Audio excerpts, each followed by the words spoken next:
जमीन के अंदर मौजूद एक ऐसा खौफनाक प्राणी जो अपनी भूख मिटाने के लिए पूरी बस्ती को मारकर खाने लगा था। रहीवासियों की बॉडी इतनी अनजान तरीके से गायब हो जाती जो कोई सोच भी नहीं सकते। लेकिन जब तक उस अजीब से जानवर की सच्चाई सभी को पता चलती है तब तक काफी देर हो गई थी। इस रोमांचक कहानी की शुरुआत होती है एक बहुत ही पिछड़े गाँव को दिखाते हुए। वहाँ पर फॉक्स नाम का एक लड़का मैरी से कुछ बातें कर रहा था। पता चलता है कि फॉक्स और मैरी एक दूसरे से प्यार करते हैं, पर अफसोस वो दोनों एक दूसरे से अब कभी मिल नहीं पाएंगे। अब उसी गांव के अंदर हमें कुछ घर दिखाए जाते हैं जिसके अंदर एक फैमिली रहा करती थी। उस फैमिली का मेन मेंबर होता है जो अपने पूरे बच्चों के लिए खाने पीने की चीजें ला रहा था। सब कुछ एकदम ठीक चल रहा होता है और वो सब अपनी जिंदगी आराम से काट रहे थे। लेकिन अचानक उन सभी को बाहर से कुछ आवाजें आने लगी। ये आवाजें धीरे धीरे इतनी ज्यादा बढ़ती चली जाती हैं कि उनमें से कुछ लोगों ने तो अपने कान तक बंद कर लिए थे। अब ये चीजें देखकर उस परिवार का मेन सदस्य बंदूक उठा लेता है, यानी वो बाहर जाकर चेक करने वाला था कि आखिर ये चीजें कौन कर रहा है। बाकी बचे हुए मेंबर्स तो घर के अंदर ही छुपे हुए थे। थोड़ी देर तक वो मेन मेंबर बाहर जाकर गन शॉट चलाते रहता है, लेकिन फिर बाद में एकदम सन्नाटा छा गया। ऐसा लग रहा था कि खतरा टल गया है, पर अचानक छत के ऊपर से फिर से आवाज आई और बीच में छेद होने पर फैमिली मेंबर्स को कुछ दिखाई दिया। वो एक ऐसा विकृत क्रिएचर होता है जिसके लंबे लंबे हाथ मौजूद थे और वो तुरंत ही अंदर घुसकर पूरी फैमिली पर टूट पड़ा। अगले दिन हमें उसी बस्ती के अंदर फॉक्स आता हुआ दिखाई दे रहा था जिसका घर साइड में ही है, लेकिन वो सबसे पहले अपने पड़ोसी के घर पर जाता है। चौंकाने वाली बात ये थी कि घर के अंदर सभी लोग मर चुके थे। उनकी डेड बॉडी इतनी बुरी कंडीशन में थी जैसे किसी ने उन्हें मारकर अपनी दुश्मनी निकाली हो। सिर्फ एक घर नहीं बल्कि कई सारे और घरों में ऐसे ही लोगों की डेड बॉडी पड़ी थी। फॉक्स तो एकदम टेंशन में आकर ब्लैंक हो जाता है और उसे कुछ समझ नहीं रहा था। पहले तो वो थोड़ा सोचता है कि शायद ये हमारे दुश्मनों का काम होगा जो यहाँ से दूसरे बॉर्डर वाले एरिया पर रहते हैं, लेकिन वो इतने सारे लोगों को मार क्यों रहे हैं और कई लोग तो उस जगह से गायब भी हो चुके थे। अब हमें थोड़ी देर बाद उस पूरी जगह का लीडर जिसका नाम विलियम था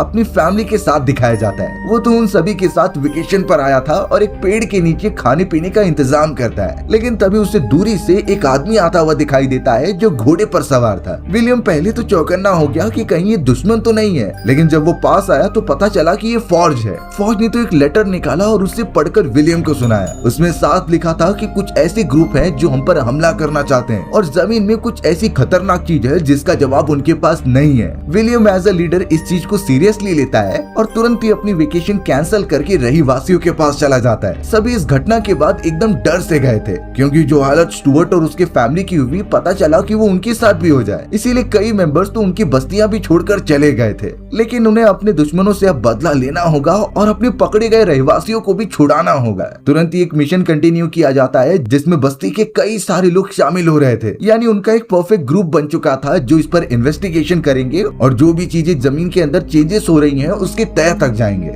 अगले दिन हमें वही सारे लोग दिखाए गए जो इस मिशन में आगे बढ़ने वाले थे। उसके अंदर तो विलियम के साथ साथ उसका बेटा डोबी भी था। जॉन और वॉल नाम की दो बहादुर आदमी भी थे। सबसे अच्छी बात ये होती है कि उस मिशन के अंदर हेनरी नाम का एक ऑफिसर भी जुड़ चुका था। उसके साथ उसके कई सारे सोल्जर्स की टीम होती है जो जल्द से जल्द चाहती थी कि इस केस को क्लोज कर दिया जाए। अब यहाँ उनकी टीम एकदम परफेक्ट बन चुकी थी, तो सबसे पहले उन्होंने जितने भी मरे हुए लोग थे उन्हें दफना दिया। उन्हें अच्छी तरीके से श्रद्धांजलि देने के बाद सभी अपने घोड़े पर बैठकर आगे बढ़ने लगते हैं। उनका टारगेट था बॉर्डर की क्लोज वाली जगह पर पहुंचना और वहां से अपने लोगों को छुड़ा कर लाना। अब थोड़ी देर तक जब वो सब अपने घोड़े पर ट्रेवल करते रहते हैं तभी अचानक विलियम के घोड़े का पैर जमीन के अंदर धंस जाता है। इससे वो और उसका घोड़ा दोनों ही नीचे गिर गए थे। सभी एक समय के लिए रुकते हैं और उसे उठाते हैं। विलियम को यही लगा कि वहाँ पर कीचड़ बहुत ज्यादा थी, इस वजह से पैर स्लिप हो गया, तो वो बिना ज्यादा ध्यान दिए घोड़े पर बैठकर निकल जाते हैं। लेकिन उनमें से किसी को अंदाजा नहीं था कि वो कीचड़ नहीं बल्कि किसी इंसान की डेड बॉडी है जो धीरे धीरे जमीन के अंदर रिसती जा रही है। ऐसा लग रहा था कि नीचे की तरफ कोई तो है जो उस बॉडी को खींच रहा है। यहाँ ट्रेवल करते दौरान अचानक हेनरी की नजर एक आदमी पर गई जो लगातार किसी घोड़े पर बैठने की कोशिश कर रहा था। हेनरी को काफी ज्यादा शक हो गया, इसीलिए उसने तुरंत ही उसके घोड़े पर शूट कर दिया। ये इसलिए ताकि वो अनजान आदमी भाग ना पाए। फिर भी वो आदमी अपनी जान बचाने की कोशिश तो करता है, लेकिन ऑफिसर्स द्वारा पकड़ लिया जाता है। हेनरी तो उसे काफी मार रहा था और पूछता है कि तुम यहाँ क्या कर रहे थे और क्या तुमने ही इतने सारे हमारे बस्ती के लोगों को मारा है। पर फिलहाल वो आदमी कुछ भी बोलता नहीं। तो अब होना क्या था, हेनरी और उसके सभी ऑफिसर्स उस आदमी को पकड़कर अपने बेस कैंप पर लेकर जाते हैं। वो तो उसे बहुत ज्यादा टॉर्चर करने लगे जिससे कि वो कुछ इन्फॉर्मेशन उगल दे, पर वो आदमी कुछ बोल ही नहीं रहा था, जैसे उनकी लैंग्वेज उसे समझ में ही नहीं आती। देखते ही देखते बहुत रात हो चुकी थी, इसीलिए उन्होंने टेंट बिछाकर एक जगह पर रुकने का डिसाइड किया। पर हमें पता चला कि डोबी, फॉर्ज और विलियम जैसे कई साथियों को हेनरी के काम करने का तरीका बिल्कुल पसंद नहीं आता। हेनरी तो अपने राइट्स का गलत इस्तेमाल कर रहा है उस आदमी को टॉर्चर करके, लेकिन ऑफिसर को इससे कुछ फर्क नहीं पड़ता था। उसे पता है कि इस जगह पर सबसे पावरफुल वही है। हमें तो वॉल नाम का वो ब्लैक आदमी दिखाया गया जो कि फर्ज से बात भी कर रहा था।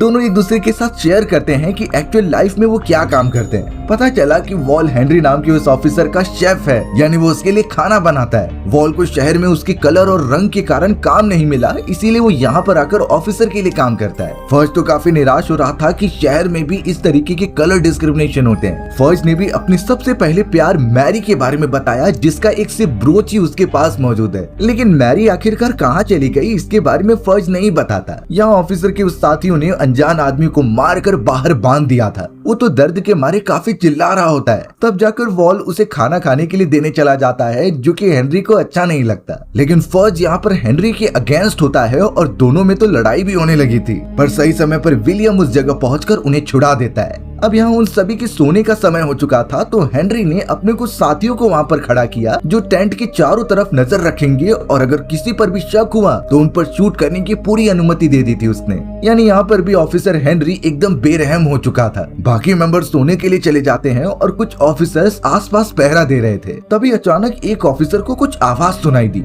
वो धीरे धीरे जब उसके पास जाता है तो पता चला कि उसका वो दूसरा मेंबर ड्रिंक करके पड़ा हुआ है। उसे पूरी तरीके से नशा हो गया है और वो तो हिलडुल भी नहीं पा रहा था। वो ऑफिसर बाद में थोड़ा रिलैक्स हो जाता है, पर तभी फिर से कुछ आवाज आई जो चारों तरफ गूंजने लग जाती है। इस बार ऑफिसर अपनी बंदूक उठाकर देखता है कि क्या मौजूद है यहाँ पर, और अगले ही मोमेंट में एक अजीब सी चीज जमीन के अंदर से निकलती है और उसने सीधा उस ऑफिसर पर झपट्टा मार दिया। उस ड्रंक ऑफिसर को भी वो अपने साथ खींच कर लेकर चली जाती है। पूरी रात उन ऑफिसर्स के चिल्लाने से भर गई थी। सुबह होने पर जब सभी उठ गए थे तो हेनरी को अपने कुछ सोल्जर्स मिल नहीं रहे होते हैं। वो तो अचानक से कहीं गायब हो गए हैं, जिससे उसे काफी गुस्सा आ रहा है। हेनरी तो सीधा आकर उस अनजान आदमी को ही मारने लगा, क्योंकि उसे लगता है कि इसने ही सब कुछ किया है। लेकिन वो अनजान आदमी भीख मांगता है कि उसे कुछ नहीं पता। कई देर तक ऑफिसर जब उसे टॉर्चर करते हैं तो विलियम और फर्ज वहाँ पर आ गए थे। उन्होंने ऑफिसर हेनरी को दूर हटाया और कहा कि इसे कुछ नहीं पता। तुम्हें अगर इतना ही जानना है तो जाकर असली प्रूफ लेकर आओ, जिससे क्लियर हो जाए कि इसने ही हमारे लोगों को मारा है। हेनरी भी बाकियों के इस बिहेवियर से काफी गुस्सा हो जाता है। उसने तो अपने सारे रिसोर्सेस उनके साथ शेयर करने से मना ही कर दिया। यानी अब विलियम, फर्ज और वो सभी लोग जो अच्छाई के साथ थे, उन्हें शायद थोड़ी दिनों के लिए भूखा रहना पड़े। अब यहाँ विलियम की टीम, जिसमें कई सारे अच्छे लोग थे, वो जब थोड़ा आगे बढ़ते हैं तो उन्हें जमीन पर एक छोटा सा गड्ढा दिखाई दिया। वो एक गड्ढा बहुत अजीब तरीके से बना था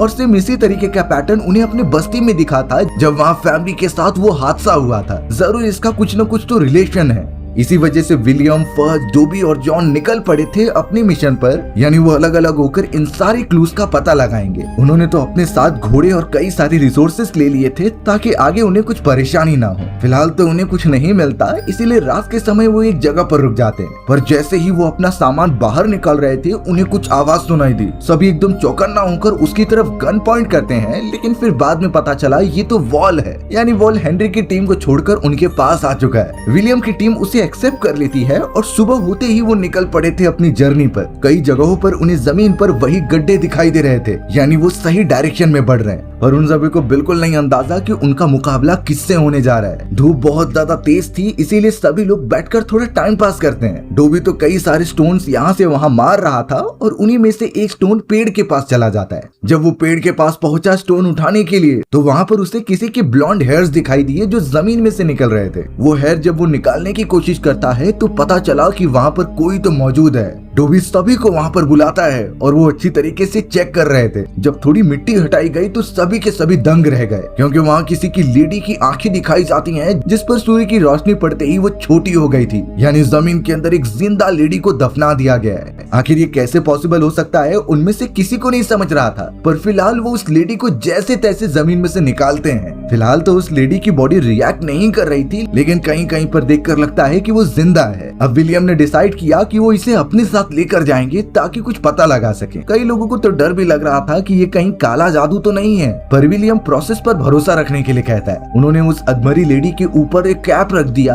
और घोड़ी पर सवार होकर उसे लेकर गाँव की तरफ बढ़ने लगे। उस पैरालाइज लेडी को गाँव ले जाने का काम डोबी को दे दिया गया था। वहीं बाकी सब उस जगह पर और छानबीन करने के लिए फॉरेस्ट वाले इलाके में चले जाते हैं। अचानक अब उन्हें फिर से कुछ आवाज आई जिससे सभी एकदम तैनात हो जाते हैं। पता चला कि सामने की तरफ एक आदिवासी आदमी मौजूद है जो वहाँ पर शायद शिकार करने के लिए आया था। अब ये चीजें फर्ज जैसे ही देखता है तो उसने उसके ऊपर शूट कर दिया, लेकिन जॉन और विलियम इससे खुश नहीं थे और वो फर्ज को नीचे गिरा देते हैं। ये इसलिए क्योंकि आदिवासियों की पूरा झुंड यहीं पर होगा और अगर उन्हें ऐसा लगा कि हम उनके लिए खतरा हैं तो वो हम पर हमला कर देंगे। होता भी कुछ ऐसा ही है। वो अकेला आदिवासी वहाँ से भाग निकला और अब शायद उनकी पूरी टीम की जान खतरे में पड़ ही जाएगी। दूसरी तरफ डोबी उस पैरालाइज पड़ी हुई लेडी की बॉडी उठाता है और जमीन पर रख देता है। कई देर तक वो उसे देख रहा था जैसे कि उसे प्यार हो गया हो और अब पता चला कि वो उस लेडी को लिप किस करने लगा है। लेकिन इस चीज पर उस लेडी की बॉडी रिएक्ट करती है। उसके पैर हिलने लगे थे और हाथ में भी मूवमेंट दिखाई दे रही थी, यानी वो सच में जिंदा है। सिर्फ उसके साथ कुछ ऐसे हादसे हुए हैं जिससे वो पैरालाइज हो गई है। वहाँ फॉरेस्ट में फर्ज को काफी चोट लगी होती है और सभी एकदम चौंकने वाले तरीके से आगे बढ़ रहे थे।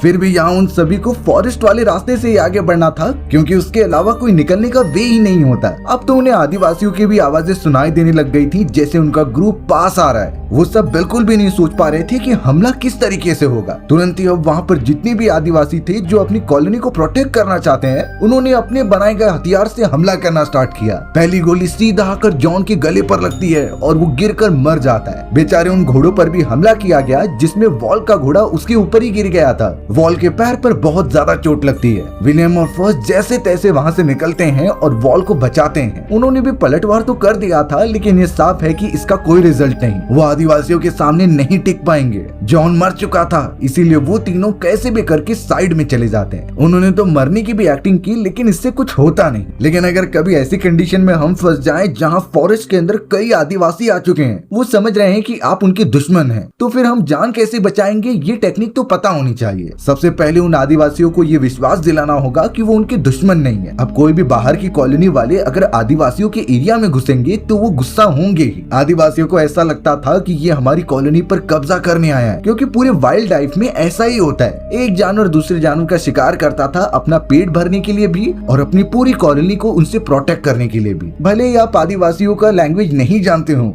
लेकिन फिर भी उनसे इशारों में बात की जा सकती है। तो ये दिखाए गए कुछ सिंबल्स हैं जो स्टैंडर्ड वे में सारे आदिवासी जानते हैं। अगर इनके बारे में भी हम पढ़ लें तो उनसे बातचीत की जा सकती है और इन चीजों के साथ आपको उन्हीं की तरह थोड़ा बिहेव करना होगा, जिससे उन्हें श्योरिटी हो जाए कि आप उन्हीं की प्रजाति के हो। भूल कर भी उन पर पलटवार करने की कोशिश न कीजिए जैसे विलियम और उसके साथियों ने की, और अब उनकी हालत ऐसी है कि वो सब मरने की कगार पर आ चुके हैं। दूसरी तरफ रात हो चुकी थी और डूबी आग जलाकर उस लेडी की पैरालाइज बॉडी के साइड में सो रहा था। उसे तो नींद ही नहीं आती और वो बार बार उस लेडी को देखता रहता है। लेकिन तभी उस लेडी की बॉडी अचानक रिएक्ट करने लगी। पता चलता है कि जमीन के अंदर से वही अजीब सा क्रिएचर बाहर निकल गया है और उसने इस बार डूबी को पकड़ लिया है। सबसे पहले वो अपने नुकीले नाखून से डूबी के गले पर एक वार करता है। पता चला कि डूबी के गले से व्हाइट सब्सटेंस निकलने लगे हैं जो उसकी बॉडी को धीरे धीरे एकदम पैरालाइज बना रहे थे। यानी कि क्रिएचर ने डूबी को जान से नहीं मारा बल्कि उसे अधमरा छोड़ दिया। यानी अब साफ था कि डूबी अपने आप को हिला नहीं सकता और ना ही यहाँ से भाग सकता है। सेम ऐसा ही गले पर घाव उस लेडी के भी गले पर दिखा गया था, यानी उसके ऊपर उसी क्रिएचर ने हमला किया था। अब उस खतरनाक क्रिएचर ने डूबी को पकड़ा और उसे लेकर पेड़ के पास चला गया। डूबी बेचारा चिल्ला भी नहीं पा रहा था। उसे एक गड्ढे में फेंक कर क्रिएचर उसके ऊपर मिट्टी डालने लगा, यानी वो उसे जिंदा ही दफना रहा है और पता नहीं इसके साथ क्या करेगा। डूबी अपनी सिर्फ उंगलियां ही हिला पा रहा था और बाकी कुछ नहीं, और लगता है कि उसकी हालत वैसे ही होने वाली है जैसा कुछ समय पहले उस लेडी की थी। यहाँ फॉरेस्ट में फिलहाल तो फौज, विलियम और वॉल ही बचे हुए होते हैं, लेकिन सही सलामत यहाँ से निकलकर उन्हें सच्चाई पता ही करनी है। इसके लिए उन्हें अपनी जान ही क्यों ना देनी पड़े। उस फॉरेस्ट से जिंदा निकलने के लिए विलियम के पास एक टेक्निक थी। उसने तुरंत ही कुछ ऐसे पौधे जमा कर लिए जिसे जलाने पर जहरीली गैस निकलती, और अगर वो इसे बड़े पैमाने पर फैला दे तो शायद वो आदिवासी यहाँ आएंगे ही नहीं। सेम ऐसा ही किया जाता है और बड़े पैमाने पर आग लग गई थी। तीनों को अब मौका मिल गया तो वो घोड़े पर बैठकर निकल जाते हैं वहाँ से दूर। यानी विलियम का प्लान एकदम कामयाब हो जाता है। लेकिन अभी भी उनकी जर्नी खत्म नहीं हुई थी। उन्हें जमीन के अंदर रहने वाली उस खतरनाक परजीवी का पता लगाना था जो उनकी कॉलोनी को खत्म कर रहा है। कई देर तक ट्रेवल करने के बाद जब रात हो गई तो वो एक जगह पर रुककर सुबह होने का इंतजार करते हैं। अब बातों ही बातों में फर्ज विलियम से उन सारी कॉलोनी वाले लोगों के बारे में बात कर रहा था जो रातों रात गायब हो चुके थे और वापस कभी नहीं लौटे। तब जाकर विलियम कहता है कि उनमें से सिर्फ एक ही लेडी थी जो वापस लौट कर आई, लेकिन वो दूसरी कॉलोनी की थी और कहा गया कि वो पूरी तरीके से पागल हो गई है। उससे कुछ भी पूछा जा रहा है तो वो उसका जवाब ही नहीं देती। फर्ज का मानना था कि शायद वो उसके पास जाकर कुछ न कुछ तो पूछताछ कर सकते हैं, लेकिन फिलहाल उन्हें आराम करने की जरूरत थी, तो इसलिए विलियम जग जाता है पहरा देने के लिए। चारों तरफ जब वो गन लेकर घूम रहा था तो अचानक वो गायब हो गया। वॉल भी वहां से उसे ढूंढने के लिए चला जाता है। फर्ज की जब नींद खुली तो वो एकदम से डरा हुआ था क्योंकि उसके साथी वहां पर नहीं थे। थोड़ी देर में वॉल पहुंचकर यही बताता है कि उसे विलियम कहीं नहीं दिखाई दे रहा। झाड़ियों में से फिर कुछ आवाज आती है और दोनों ही चौंक कर उसकी तरफ जाने लगे, पर अंधेरा इतना ज्यादा था कि विलियम की लोकेशन पता करना मुश्किल होता है। तभी उन्हें एक गन शॉट की आवाज सुनाई दी और फर्ज और वॉल एक जलती हुई मशाल लेकर उसके पास जाने लगे। जैसे उन्होंने जलती मशाल को विलियम की तरफ फेंका तब जाकर उस खतरनाक क्रिएचर का चेहरा सामने आता है। इतने बड़े बड़े नाखून और दांत जो पूरे इंसान को खाकर खत्म कर दे। वो क्रिएचर पूरी कोशिश कर रहा था कि विलियम के पैर को पकड़कर खींचना स्टार्ट करे, लेकिन वॉल ने अपनी गन निकाली और सीधा शूट करने लगा। गन की आवाज सुनकर क्रिएचर डर जाता है और वहां से भागने लगता है। विलियम के पास जब वो लोग आते हैं तब वो अपने गले पर वही निशान दिखा रहा था जो क्रिएचर ने बनाया। यानी अब डर इसी बात का है कि कहीं विलियम भी पैरालाइज ना हो जाए। विलियम ने तो बताया कि वो अपने हाथ और पैरों को महसूस करना बंद कर रहा है, जैसे कि उसकी बॉडी पर उसका कंट्रोल ही नहीं है। यानी अब उनके पास समय बहुत कम बचा था अपने सवालों के जवाब पता करने के लिए। जैसे तैसे वो सब अपने घोड़े पर बैठकर उस डायरेक्शन में बढ़ते हैं जहाँ पर वो दूसरी कॉलोनी थी और उस जगह पर भी लोग बड़े पैमाने पर गायब हुए थे। अब थोड़ी ही दूरी पर उन्हें एक लेडी दिखाई देती है जो अकेली बैठी हुई थी। चारों तरफ एकदम सुनसान एरिया था, इसीलिए वो सब उसके पास जाते हैं। बाद में विलियम खुद बताता है कि ये वही लेडी है जो उन खतरनाक चीजों से बच कर आई थी, लेकिन उससे बातचीत करके कुछ फायदा नहीं क्योंकि वो कुछ बताने नहीं वाली। फिलहाल तो वो तीनों उसके पास चले जाते हैं और लेडी से कई बातें पूछते हैं। उसका नाम लीना था जो बहुत ही ज्यादा डरी हुई थी। वो तो अपने गले पर लगे हुए निशान को भी दिखाती है कि क्रिएचर ने जो जमीन के अंदर रहता है उसने उसके ऊपर हमला भी किया था, लेकिन जैसे तैसे वो बच गई और यहाँ आ गई। सभी उसकी बात को ध्यान से सुनने लगे थे और तब जाकर लीना एक डार्क सच्चाई बताती है। उसने उस क्रिएचर के बारे में बताया जो सालों से धरती के अंदर मौजूद है। ये तब की बात थी जब पृथ्वी पर डायनासोर रहा करते थे। लीना का मानना होता है कि वो जो भी क्रिएचर है इतना खौफनाक था कि सबसे पहले वो अपने शिकार को पैरालाइज करता था, फिर वो जमीन के अंदर उसे दफना देता था जिससे कि बॉडी जल्दी डिकम्पोज हो जाए, क्योंकि उसके बाद ही उसे खाने में आसानी होती थी। बड़े बड़े डायनासोर से लेकर कई सारे जीव उसके हाथों मारे गए हैं और अब इस जमाने में वो इंसानों को खाना बहुत ज्यादा पसंद करता है। लीना को जब पता चला कि विलियम के भी गले पर वो निशान है तो वो कहने लगी कि तुम भी धीरे धीरे पैरालाइज हो जाओगे, और जो पैरालाइज एक बार हो जाता है तो उसकी लोकेशन वो क्रिएचर जल्दी ढूंढ लेता है। यानी कि अब उनके पास सच में टाइम बहुत कम है। इस वजह से फर्ज और वॉल ने डिसाइड किया कि वो उस जगह पर जाएंगे जहां दूसरी कॉलोनी थी। वो तो लीना को भी अपने साथ ले लेते हैं और घोड़े पर बिठाकर आगे बढ़ते हैं। विलियम की हालत धीरे धीरे खराब होने लगी थी और वो अनकॉन्शियस होने लगता है। अब उन्हें दूसरी कॉलोनी का एक फ्लैग दिखाई दिया तो वो उस जगह पर रुक जाते हैं थोड़ी छानबीन करने के लिए, पर लीना कहती है कि हमें एक जगह पर रुकना नहीं चाहिए। गलती से भी अगर क्रिएचर ने हम पर हमला किया तो वो किसी को भी नहीं छोड़ेगा। लेकिन फर्ज और वॉल रुकने का डिसाइड कर रहे थे और अगली सुबह वो निकलेंगे। यहाँ पता चला कि विलियम की पूरी बॉडी पैरालाइज हो चुकी है, सिर्फ उसकी उंगलियां ही हिल रही थी। भले ही उन लोगों ने मशाल जला कर रखी होती है, पर अचानक लीना को सेंस हुआ कि क्रिएचर उसके पास आ रहा है। धीरे धीरे सभी चौकन्ना हो गए और झाड़ियों के अंदर तो एक से कई ज्यादा क्रिएचर दिखाई देते हैं, यानी कि अब वो विलियम को ले जाने आए हैं। विलियम भी अपनी गन निकालता है ताकि वो शूट कर सके। फर्ज भी उसकी मदद तो कर रहा था, लेकिन इतना ज्यादा पैनिक होने के कारण एक गोली गलती से वॉल के पैर में लग जाती है। वॉल भी बेचारा वहीं गिरकर तड़पने लगा था। इतनी ज्यादा गोलियां चलाने के बाद क्रिएचर तो दूर चले गए थे, लेकिन विलियम अपनी जान की भीख मांग रहा था कि उसे खत्म कर दो। लेकिन उसके दोस्त उसका साथ देते हैं और अपने साथ ले जाने लगते हैं। विलियम की बॉडी से खून टपक रहा था जो जमीन पर गिरता है, यानी उन क्रिएचर्स को उसकी लोकेशन पता चलती रहेगी। वो सभी अब घायल पड़े हुए वॉल और विलियम को जब आगे लेकर जा रहे थे तभी फॉरेस्ट में रहने वाले कुछ ट्राइब के लोग मिल गए। उन ट्राइब वालों के पास हथियार भी थे जिससे उन लोगों ने पॉइंट आउट कर लिया। फर्ज यहाँ पर उन्हें समझाने की कोशिश कर रहा था कि हम तुम्हारे लिए खतरा नहीं है, इनफैक्ट हम उस प्राचीन क्रिएचर को ढूंढ रहे हैं जो जमीन के अंदर रहता है और लोगों को मार रहा है। ट्राइब के लोग इन चीजों को समझ नहीं रहे थे, लेकिन जैसे उनकी नजर घायल पड़े हुए विलियम पर पड़ी और उन्हें पता चलता है कि उसके गले पर वो निशान है, तो तुरंत ही ट्राइब वाले समझ गए। वो तो साइड में से एक अजीब सी मछली का जाल निकालते हैं और कहते हैं कि उसे घाव पर लगा लो, उसकी सारी बीमारी ठीक हो जाएगी। पर उनकी भाषाएं कुछ ऐसी थीं जो किसी को नहीं समझ में आती। विलियम को तो लगने लगा कि ये हम पर हमला करना चाहते हैं और हमें बंदी बनाकर खा लेंगे, इसीलिए वो गन लेकर सीधा उन पर फायर करता है। इससे ट्राइब वाले काफी ज्यादा गुस्सा हो गए और वो भी पलटवार करने लगे। विलियम नीचे गिर गया था, इसीलिए ट्राइब वाले पकड़कर उसे लेकर भाग जाते हैं। उनके कुछ सामान भी नीचे गिर गए थे, जिसे फर्ज बाद में उठाकर देख रहा था। वो तो एक अजीब तरीके का जाल होता है जिस पर कई सारी चीजें लगी गई थी।